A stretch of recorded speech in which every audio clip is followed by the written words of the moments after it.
સામે નહીં બોલવો જોઈએ। અને તમે જોયું હશે સેન્ટ્રલ જેલમાં મને એક અંધારી કોટડીમાં એકલો રાખવામાં આવ્યો। એકલો એક કોટડીમાં આજુબાજુમાં 40-45 માનસિક થયેલા ગાંડા થયેલા લોકો રહે। સવારે એકવાર ખોલે, સાંજે એકવાર ખોલે। જેલનું જમવાનું, જેલનું સાદડી પર ઊંઘવાનું, બહારનું કોઈ મુલાકાત નહીં, વકીલને મુલાકાત નહીં, પરિવારને મુલાકાત નહીં। અને જે પ્રકારે નરેશભાઈએ કીધું એ જૂની જેલ સયાજીરાવ ગાયકવાડે બનાવેલી જેલ છે। અંગ્રેજો વખત પણ એ જેલનો ઉપયોગ થતો હતો। આજે પણ એ જેલ એવી જગ્યાએ મને રાખવામાં આવ્યો કે ત્યાં જે બ્લેક કોબરા કે કોબરા આપણે ત્યાં ફેણિયા નાગ કે એ સાપ નીકળે। મેં કીધું જેલ બદલી મેં માંગી કોર્ટ પર। મારા વકીલે જેલ બદલીની માંગ કરી કે એમના જાનનું જોખમ છે, ત્યાં સાપ નીકળે છે અને એ ઝેરી સાપ ડંખ મારે, સારવાર ના મળે તો માણસ પોણો કલાકમાં મરી જાય। એવી પરિસ્થિતિમાં પણ જેલ પ્રશાસન દ્વારા નહીં કોટડીની બદલી કરવામાં આવે કે નહીં જેલની બદલી કરવામાં આવે।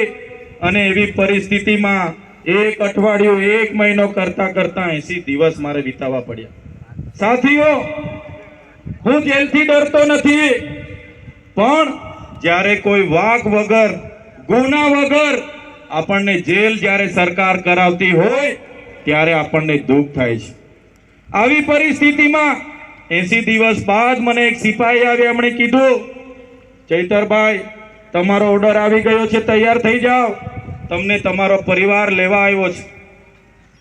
હું ત્યાંથી જેલમાંથી માંડ 9:30 વાગે સવારે બહાર નીકળ્યો અને બહાર આવતાની સાથે જ મારા આગેવાનો, મારા વકીલોએ કીધું, ચૈતરભાઈ માંડ અમે જામીન કરાવ્યા છે, તારીખ પર તારીખ, તારીખ પર તારીખ, તારીખ પર તારીખ હતી અને જામીન તમને શરતી મળ્યા છે।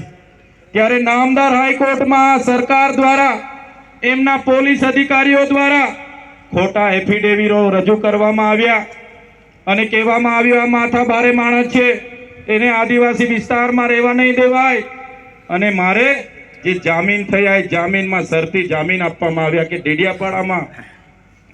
ડેડિયાપાડાની હદમાં મારે પ્રવેશ નહીં કરવાનો। હવે તમે વિચાર કરો, ડેડિયાપાડાના લોકોએ મને મત આપ્યા, 1 લાખથી વધારે મત મળ્યા, ધારાસભ્ય બનાવ્યો। ડેડિયાપાડામાં મારી ઓફિસ છે, નાના મોટા હું ગરીબ લોકોના કામ કરું।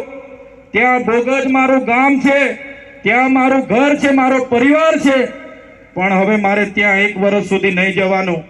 આ સરકારની નીતિઓ, આ એમની તાનાશાહી,